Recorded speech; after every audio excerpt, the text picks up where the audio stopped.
Hello everyone and welcome back to Beyond the Apex. In today's episode we're talking about Qatar, so we're in the desert. Oh yeah. And a lot to talk about because obviously it was a sprint race weekend, so we're going to start off by mentioning the sprint race first. Yeah. I mean, good for you. Yeah, great for me. Obviously Oscar won. A lot of backlash on McLaren fans being oh, Lando hasn't got a win, but it's incredible that we've got a teammate now that can be on the pace of Oscar, winning sprints. That's what we want to see. But obviously the headline news, which kind of went over Oscar's win, was of course Max Verstappen is the 2023 world champion. Yep. We saw it coming, obviously, from about 6 months ago. Yeah. Obviously he's won the world championship now. But massive congrats to him because I mean it was well deserved, wasn't it? 100%. I mean, complete domination through the whole season so far. And to win it with so many races left to go, I mean, unbelievable. Absolutely unbelievable. I think people shadow over it, saying it's just a car, blah, blah, blah. I really don't think, even though the car has been brilliant in race trim, he still has that to qualify. Obviously, we've seen that Checo has been struggling a lot with qualifying. Yeah. But it has been one of the most dominant seasons we've seen in this sport. I think only really rivalled recently by Schumacher 2002, where he didn't finish off the podium. Yeah.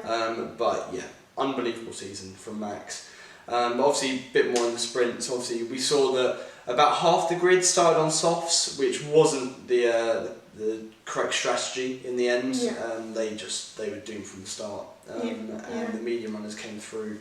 But it was actually great racing as well. I think it was. I really do. I do. I mean, I think Oscar said at one point he was really panicking. You know, that, like for example, George on the softs was going to because there was a point where obviously the softs were doing somewhat better than hugely. You know, yeah. But then obviously wasn't, like you just said, it wasn't the right strategy. But yeah, it led to some great racing because obviously a lot of people were on different strategies and you didn't know what was what. But yeah, it was really good. And obviously like the move of Hamilton on the sides. Oh my god! At the end, obviously Hamilton was on the mediums. Both Ferraris started on the softs, and obviously, as you said, that led to a lot of battles throughout the grid. And Hamilton's move on Sainz on the last lap was unbelievable. Fully just feinted him to the left. Yeah. Sainz went in deep and Hamilton got the cutback. Unbelievable. Yeah. But obviously we saw some great drives as well. Alex Albon kind of undershadowed massively. Oh yes. P17 to P7. 2 points for Williams. Another 2 huge points for Williams. Kind of solidifying that P8, I think they are, or P7. In the constructors. Unbelievable for them, and what a fantastic drive. Fantastic drive, and obviously we'll go on to more of that when we talk about Williams, but you know, Alex, in comparison to Logan, obviously there is a huge disparity there, and we're going to talk about what happened with Logan further on, but yeah, I think such a great drive from Alex. Oh my god, yeah. But it does question. It really does, and obviously in the sprint, Sargent did have a crash. I think the wind was very high during the sprint. Which was one of the main reasons why a lot of the drivers were struggling a lot. But yeah, I mean, he crashed in the sprint, and then we'll go on to what happened. But it was kind of a race which showed the good rookies from the bad rookies, I think. Because Sargent crashed, Lawson crashed at the start as well, and Oscar won. It really does show how good Oscar Piastri is. Oh, 100%, and I think we've got such a strong lineup at McLaren. Oh my god! You know, when you look at something, when you look at Red Bull, for example, and obviously again we'll go on to talk about it, but the differences between Max and Perez. You know, I mean, Perez is getting Max is going to have double points. You can say at some point. I really do think Max is going to finish with double the points, which is ridiculous for a top team like Red Bull. They don't want that. Whereas they've got someone like McLaren, who the pace is there. It's really there to fight them. At some point, it's gonna get that way. And we'll get on to that. But I really do think that 2024, Red Bull's main competitor is McLaren for the constructors. Maybe not for the drivers, because Max is still, I think, a league ahead of everyone else. Yes, 100%. But for the constructors, if McLaren keep on getting these double podiums, I think in the last 5 races, McLaren has scored the most points. Yes. Which is unbelievable. The fact that Red Bull have a car like they do, and they're not scoring those points, it really hits them hard because, like you said, we're definitely going to see in the constructor side of it anyway. One hell of a battle in a minute because we've got 2 such strong drivers in McLaren between Lando and Piastri, and I just think it's going to be interesting. But I think moving on to the actual weekend itself, yes, we got the news on, I think it was Saturday morning for us, yes, I think it that was. Pirelli had been examining the tyres and had questions about their integrity. It wasn't about the wear. I've seen lots of people about the wear. It was about the sidewall integrity of the tyre going over the curbs. Yeah. And they said that they were going to examine them after the sprint, and if they saw worries, they would change the actual race. And obviously we saw the what do they call it ahead of qualifying? I think it was like the 10-minute session. Familiarisation, that was it. Which we haven't had for we haven't had for, I think the last one was 1996. I put it on my story. I think it was so I think it was Jerez 1996. Yeah. But basically, it was a 10-minute session before because they changed the curbs mid-race weekend. Yes. They painted the curbs to decrease the track limits.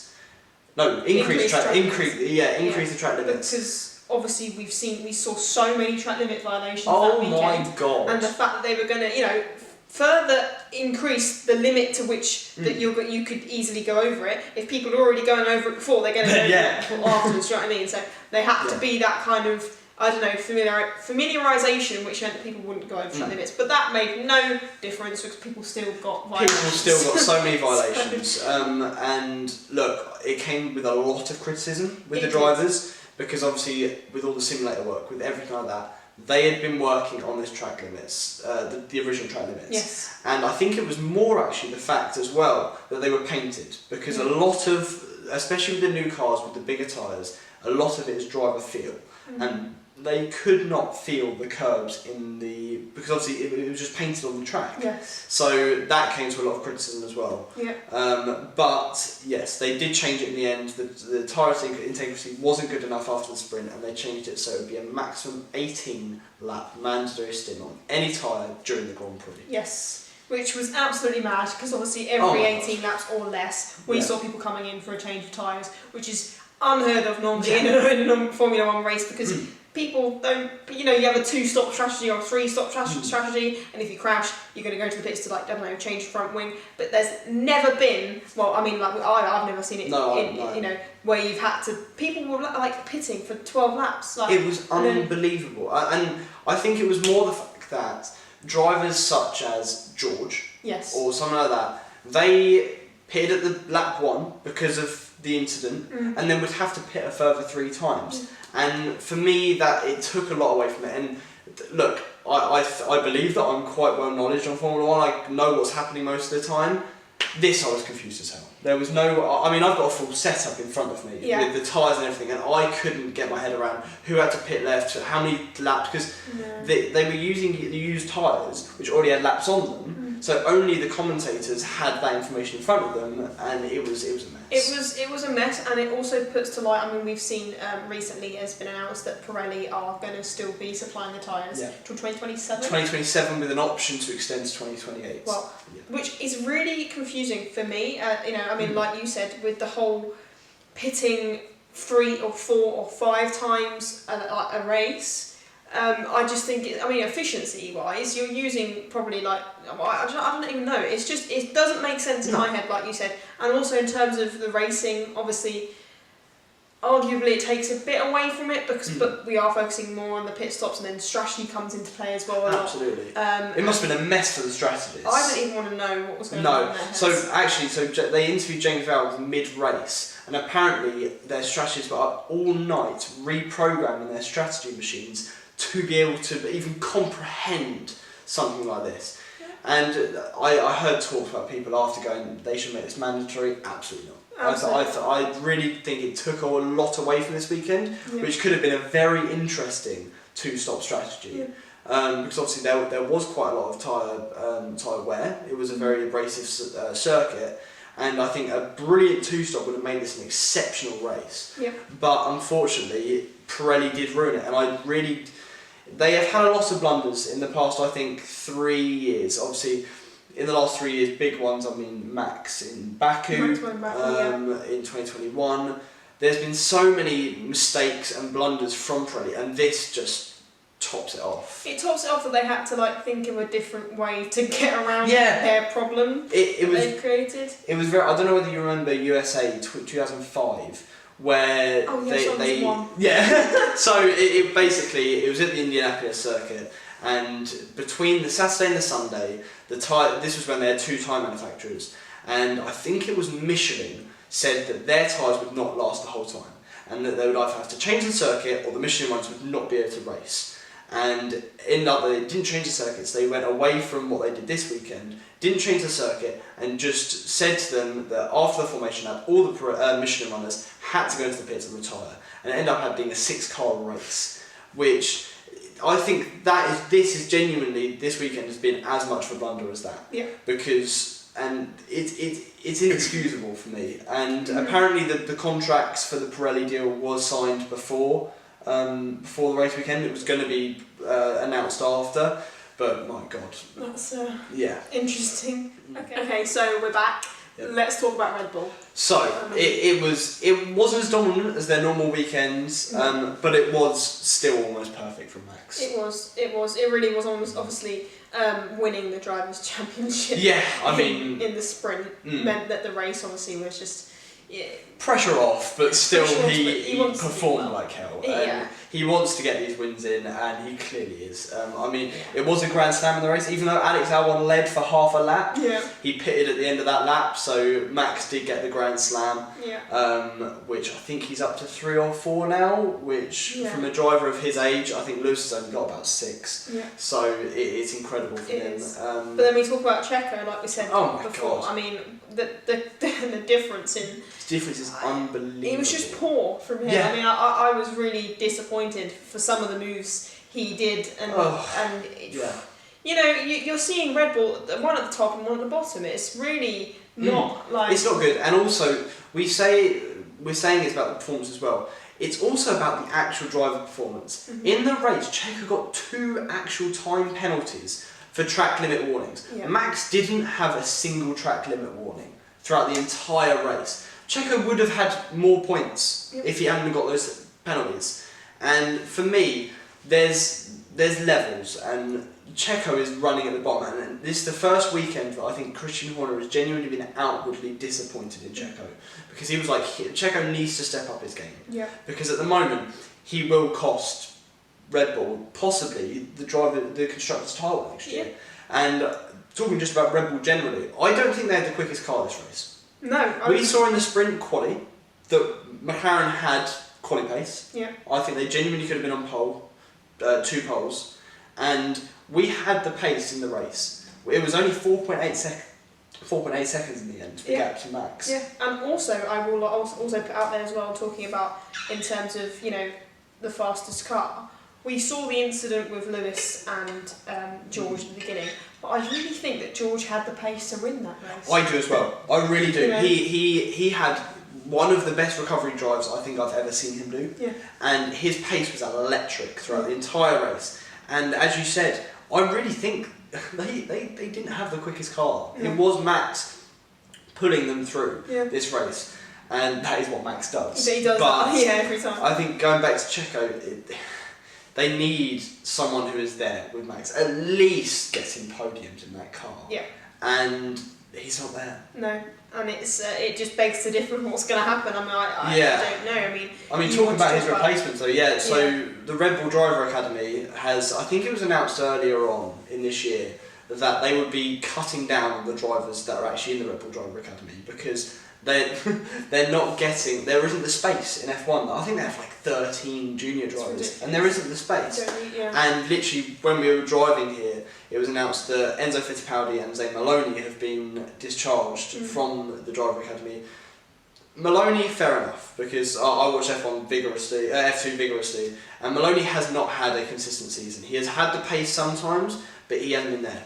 Enzo Fittipaldi, I'm confused why they've dropped him, because he has been having a great season. He's shown great pace. He has been there, and they've kept Isaac Hadjar, which doesn't make sense to me at all either. But yeah, I mean, they're clearly trying to specify where Checo's replacement is going to be, whether that is 2024 or 2025, I don't know.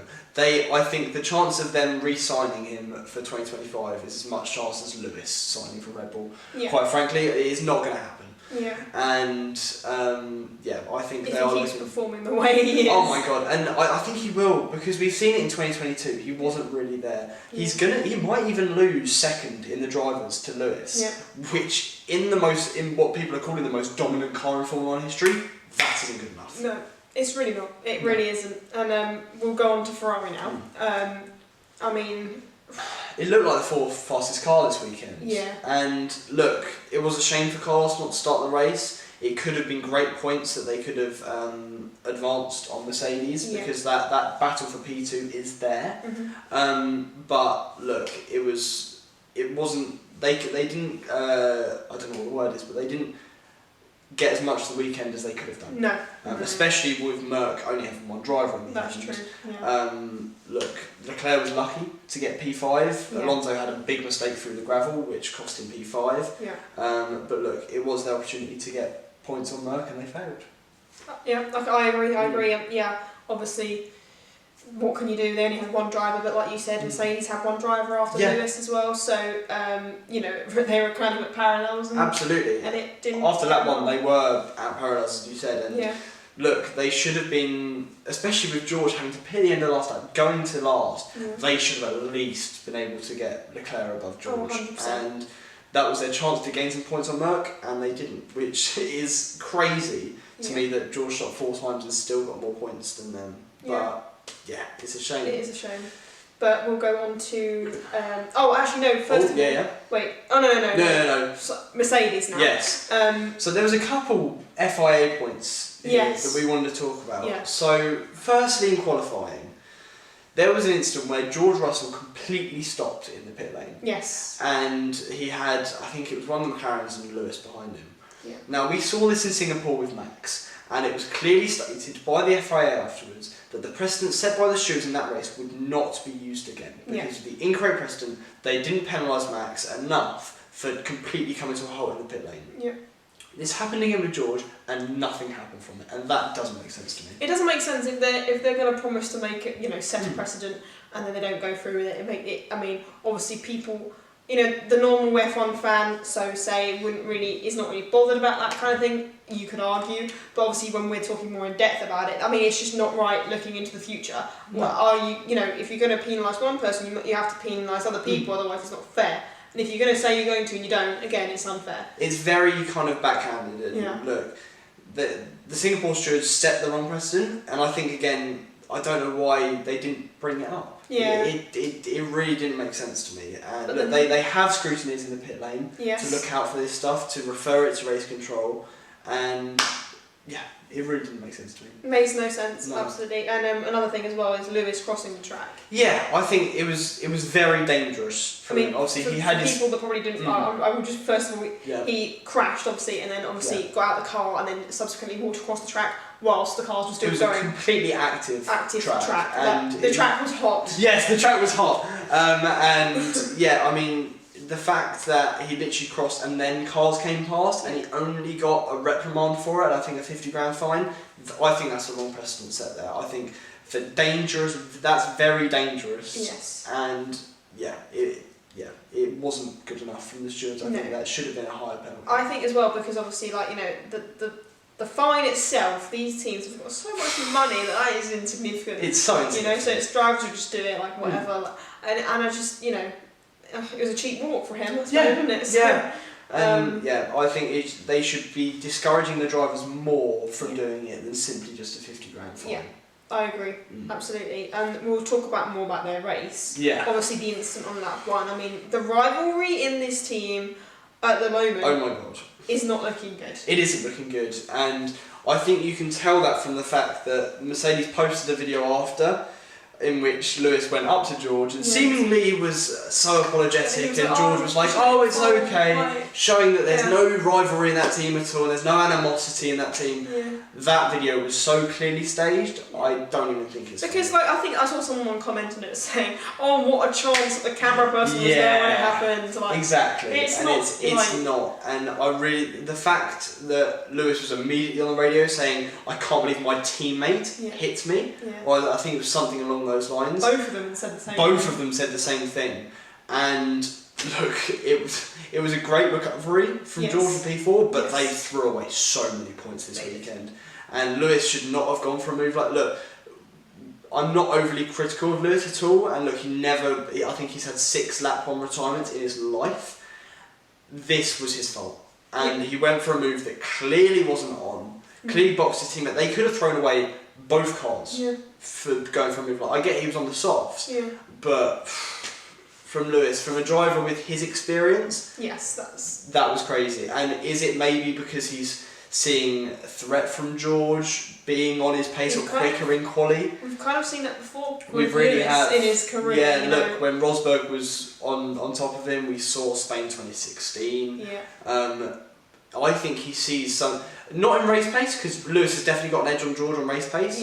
But in quali, George has clearly got an edge on him. We don't know where that edge is, but he's got it. And I think George is seeing a threat from this and just wanting to get past George as quick as he could. So, and look, I think we've got a new upgrade package coming next weekend, which apparently is giving more a new floor. Apparently it's not going to give him any more pace, but it will give him more options for next year. But look, if that team's at the top next season, that rival between Lewis and George will be so interesting. Yeah, and dangerous for the team. Oh, so dangerous. Constructors, you know. But then again, you could argue you see that in every team where there's 2 strong drivers. You know, you've got Oscar and Lando, for example, and it's not the same, but you know, there's got to be something in Lando that's like really annoyed. And I think we'll go on to that with McLaren. I mean, we saw that in Monza this year, where Oscar went for a move on Lando and actually tapped him. There is that in that team, and having 2 drivers that quick sometimes isn't the best for the team. If they have the quickest car, it's never a good thing having 2 drivers on pace. But yeah, I think we should quickly go on to Alpine before having a break. What a drive from Ocon. We'll go on to it later with the whole race conditions, but he apparently threw up in his helmet on lap 15 and ended that race P7. That's a phenomenal drive from him. He just kept going in the circumstances, and obviously we'll talk about other drivers and how they felt with the circumstance that they were given. But obviously, what a drive! I was just so impressed, and he didn't tell his whole team until like the end. No, literally on the in lap. He mentioned to his team, so clearly he just put it past him, realised that was the reality, and just got on with it. And I think Gasly, in a race that he should have been outclassing Ocon. Qatar last year, Gasly, he didn't have a phenomenal race drive, but he was P2 in an AlphaTauri on the grid. And Gasly, this should have been his race weekend, and he got clearly outclassed by Ocon, which he should not be. If he's going for the number 1 driver in this team, he should not be getting outclassed by Ocon. So I think he got P11 in the end. So Alpine still pushed points away from Williams, which is going to be their competitor. But yeah, I think the main highlight for Alpine was Ocon's drive. Absolutely. I mean, it was just incredible in terms of what he had to deal with. You know, absolutely. You're not gonna. I think what his engineer was like, "You're right in there." Yeah. How you doing? You're right in there, buddy. Just like, a bit sick in the helmet. God, you wouldn't even want to imagine, would you? But yeah, so we'll take a break and then we'll head on to McLaren. Okay, so on to McLaren. I mean, it was a very roller coaster weekend. It was. This weekend. It was, but they ended on a high, obviously. Absolutely, we ended on a high. But obviously, first going on to quali, Lando just could not get it. It was the most frustrating quali for me as a Lando fan I think I've ever had. He just could not get that car in track limits. Otherwise, he would have been P2, possibly even pole, and threw it away with a P10. Yeah, he was coming on. It was purple, like purple sectors, and then it just obviously track limits. I mean. It was a shame. It was a shame, but obviously fantastic pace and amazing unbelievable race pace. I genuinely do think we had possibly the fastest car this weekend, which for McLaren, seeing where we had the slowest car in Bahrain, and now we have the quickest car in Qatar. I mean, look what we were saying at the start of the season. You were basically crying. I was basically crying, but I've stayed here. Yeah. I'm not a fake McLaren fan. I've been through the lows and in through the highs. But look, I think especially this weekend, we have seen Oscar come to his own. Yes, we have. And I think we've also seen an element of Lando feeling threat from Oscar, being on his pace. Yeah. We've seen a lot of mistakes from Lando, Yeah. especially in the start on Friday, obviously with quali. Yeah. And we don't really see mistakes from gonna Lando say, often. No, and I was going to say also with no mistakes from Oscar. No mistakes. It was a flawless drive. And I just think that does put the edge on Lando It does. slightly, because he's making all these, like, not all these mistakes, but making just the little mistakes still adds up, because Oscar's drive was just It was phenomenal. And yeah. look, I think you could see in quali that Lando had the pace over Oscar. You could see in the race that Lando had the pace over Oscar.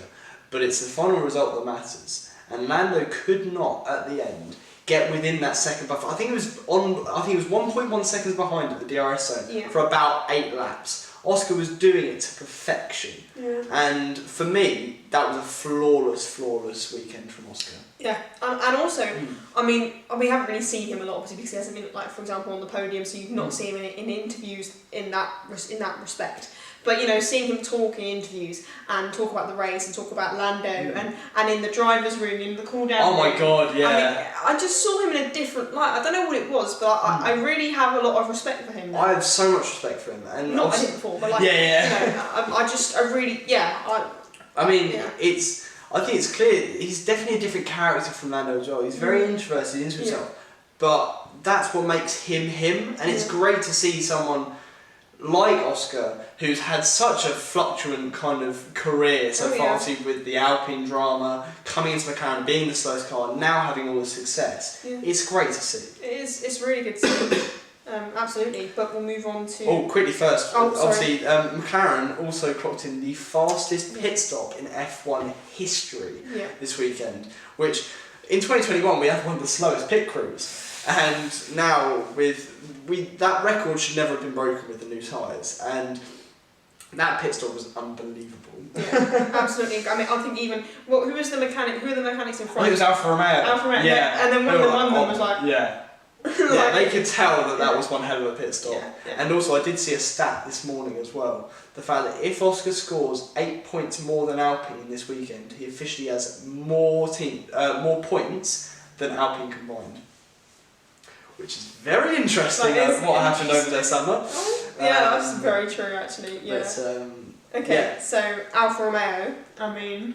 this is a rarity. What a weekend! Yeah. What a weekend! What, both in the points? Both in the points. P8, P9, obviously Joe was on a very different strategy going with the softs at the end, but it worked. And that takes him above Haas in the Constructors now. Yeah. And I think the commentators mentioned it. This was a £10 million weekend for Alfa Romeo. Because obviously, 1 place extra in the Constructors, which for a team like Alfa Romeo not getting the points often, getting a double point and going above your competitors, that's a huge weekend. Absolutely. I mean, you just can't... And the amount of development that now can be put into the team again, I mean, is going to be good. I mean, Yeah, what a weekend. What a weekend. But I did also see earlier this week that there were rumours that Audi is pulling out already from the project, which doesn't make sense to me. Obviously they've put lots of investment in the engine already. We'll have to see where this goes. But if Audi are pulling out, what the hell is Sauber going to do? No, you don't know. Honestly, I mean, that's one hell of a rumour. Yeah. I mean, we'll just see, I guess. Yeah, I guess we'll see how that entails, but that would be huge for the sport. It would, it absolutely would, but obviously, I have no idea what. Okay, so on to Aston Martin. I mean, there's a lot to talk about here. There's a lot to unpack. I think we start it off with quali. Yeah, we'll start with quali. So obviously Stroll off the pace again. Yeah. Out in Q1 twice over the weekend with Nando being up there in Q3. Never missed Q3 this season so far. And then we had the incident where Stroll came out of the car, threw his wheel onto the floor, which we do see often, to be fair. Yeah, but I think, he threw his wheel onto the floor, subsequently could have damaged the wheel, but also scratched the car in the process. Yes. That's a £20,000, if not more, wheel. Oh, absolutely. That he's throwing across, like a toy out of the pram. Yeah. And quite obviously literally throwing his toys out. The quite pram. literally, and then obviously pushing his driver, his trainer.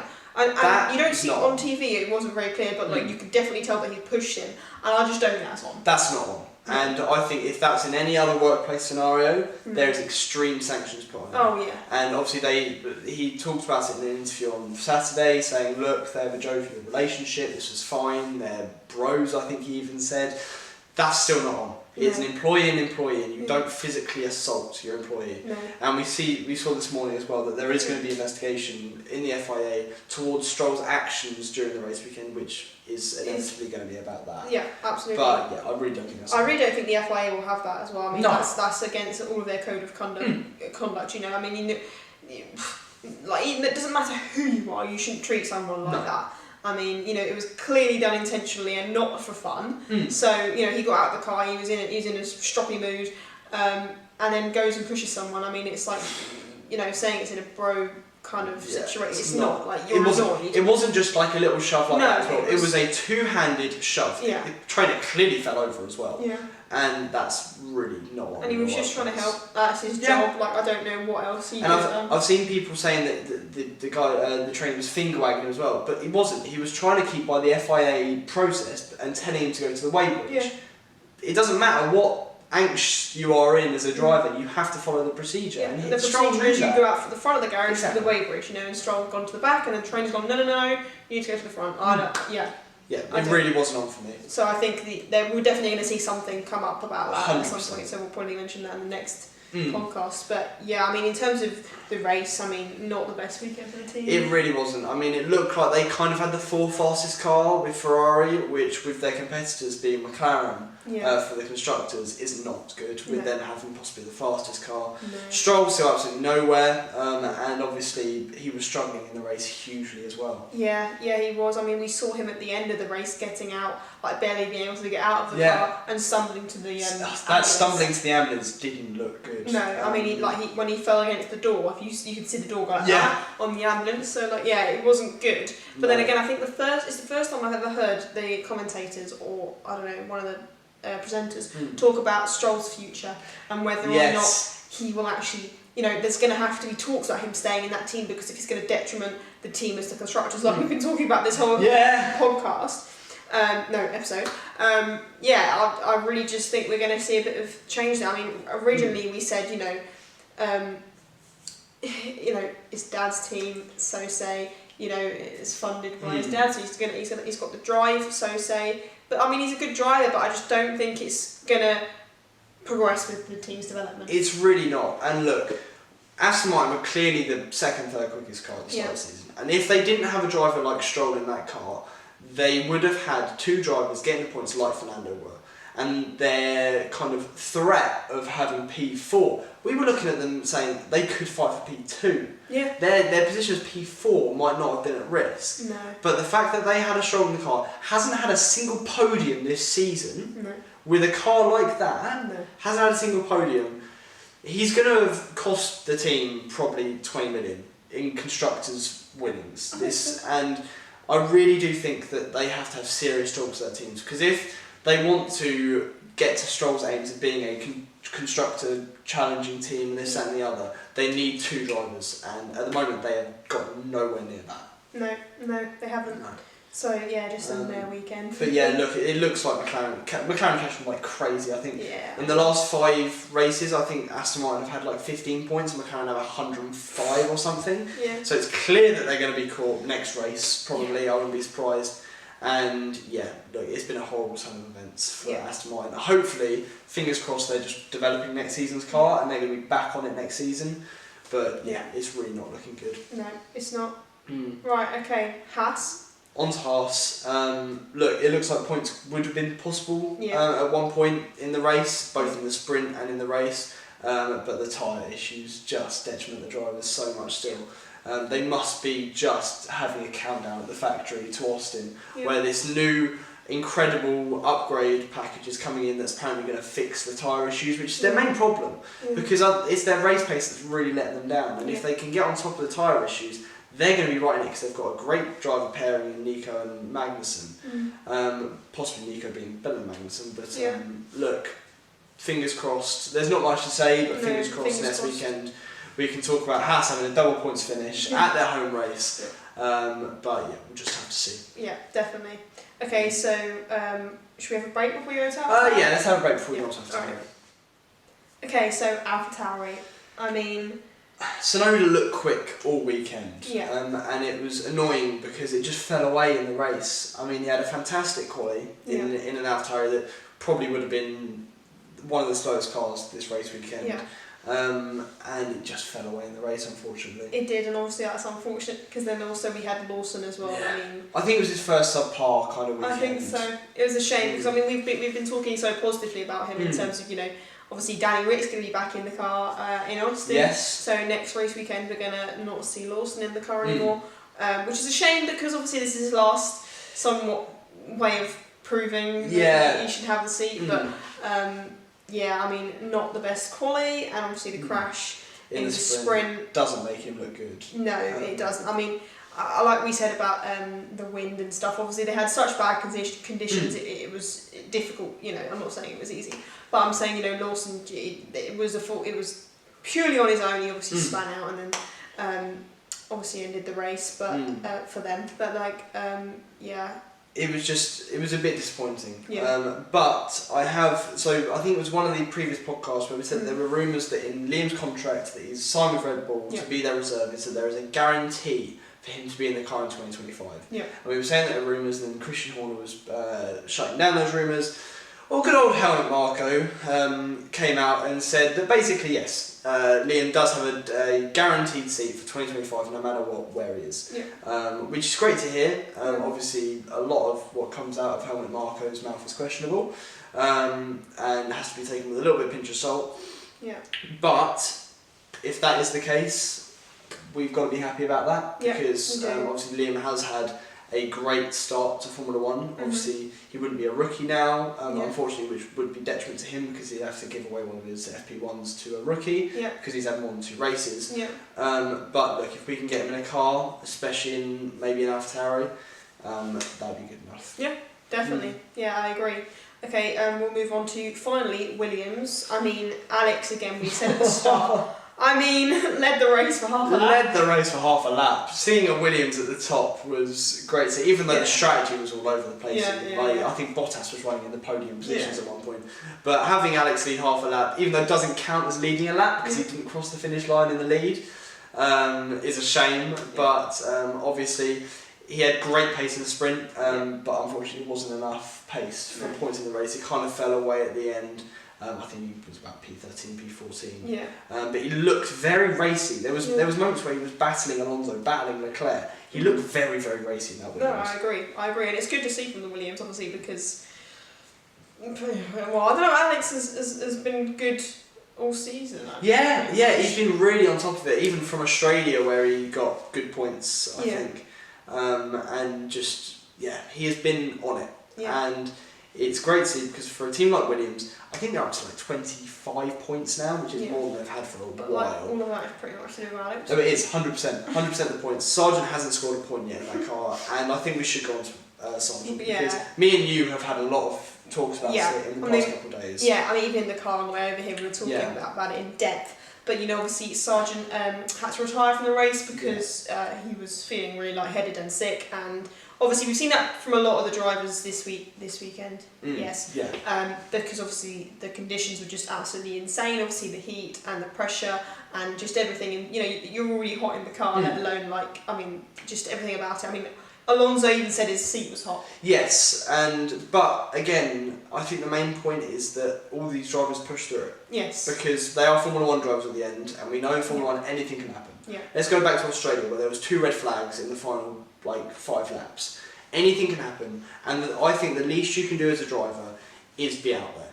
Because if he could get off of the bottom row of the grid for the drivers' standings, I think that'd be a success. Yeah. And at the moment, it was very disappointing for me. And look, I think if we go on to the drivers struggling in the race. Yeah, I mean, we're moving on to that. But Yeah. we're talking about preparation, weren't we? Yes. And being prepared for the race. I mean, you've got someone like Alonso who's so much older than 42 years old. than these, Yeah. rookie drivers, so say.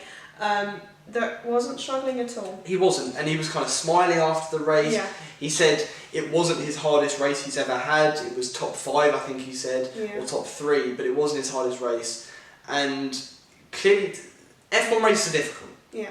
We get that. We get races like Singapore where they lose 4 kilograms of their body fat, body weight. And we have races like this, but it's all about the preparation. George trains in a sauna for races like Qatar, like Singapore, like Bahrain.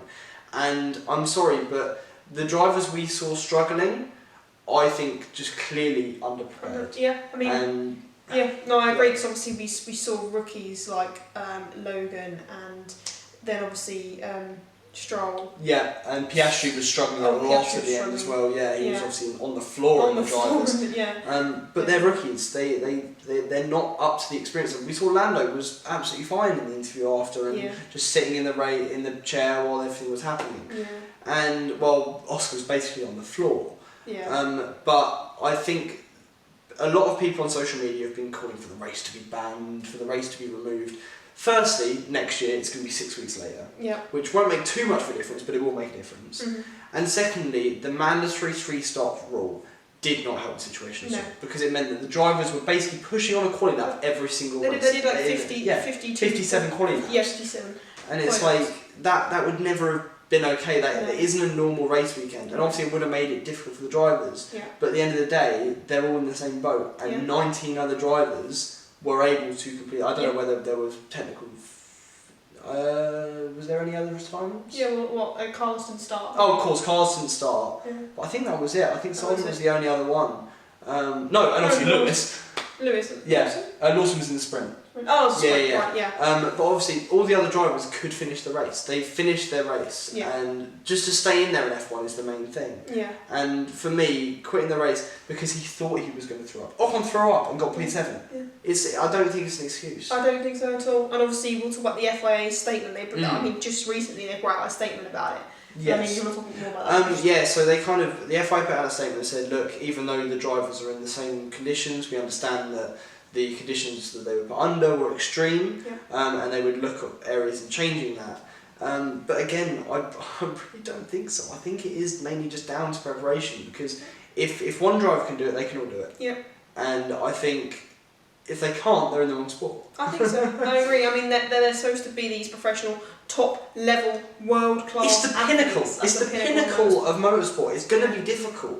And just because you feel ill... I get... The one argument I do get is, I think Stroll was saying that he was passing out mid-corner. That isn't okay. Well, I saw a video actually of his head going like this. Yes. Like when he was passing out kind of on the straight. So I do... that's the one argument that I do get. Yeah. If you are passing out mid-corner, that is a danger hazard. And if that could cause a crash, then that's not okay. Yeah. But for me, it was the fact that Sargent was saying he thought he was going to throw up, blah, blah, blah. We saw from Ocon. He threw up, got over it, scored points for his team, massive point for his team.